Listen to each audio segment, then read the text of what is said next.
Araya. Hello. Hi, Nicola. How are you? Good, you look very nice today. Thank you. You too. Thank you.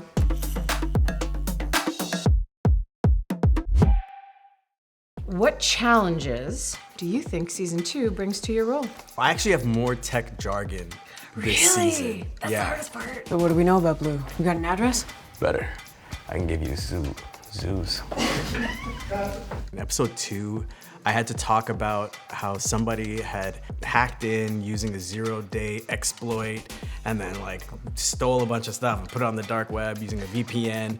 And I was like, I know what half of that is. The other half, I was like down like a Google rabbit hole for like an hour, and then eventually I got it. The other thing I think that's interesting is one scene of De Silva's dialogue takes as much time to learn as 6 scenes of something else, to make it sound like we know what we're talking about, to make it sound like this incredibly complicated language just slips off the tongue. It's a lot of work, it's a lot of mental energy, and I find that fascinating about playing this kind of part.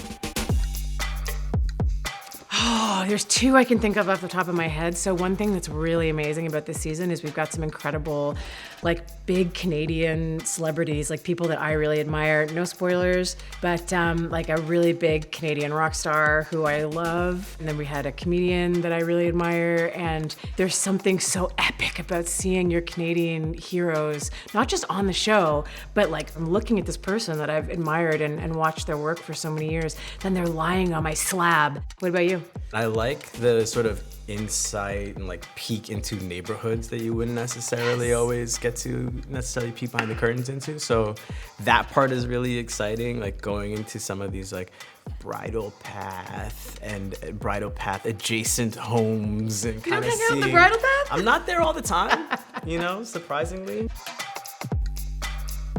It's so nice to be a part of something that obviously, like, you know, you grew up watching it and like going, I'm gonna be on that one day, and now you are. There's so many people that grew up with this franchise that feel that way about it being set here. Totally. You know, the amount of people that come up to me just to say, I'm so happy that there's this show and that Toronto is Toronto inside of it is just really heartwarming and very like satisfying. And I don't know about you, but for me, watching Law & Order as a kid, one of the things that was so special about it was Law & Order was the first show where I saw like Latinos playing lawyers and playing doctors and playing Giancarlo Esposito, playing this like amazing lawyer, and the Shambhala Green character was, you know, one of the first Black women that I ever saw on TV playing this incredibly powerful legal representative. And so there was a lot of representation in it that was important to me. And I love talking to, you know, young Latin women who are seeing me playing this part and knowing that they can play things outside of what they were told they might be able to play. And I think that's really exciting too. That's super exciting.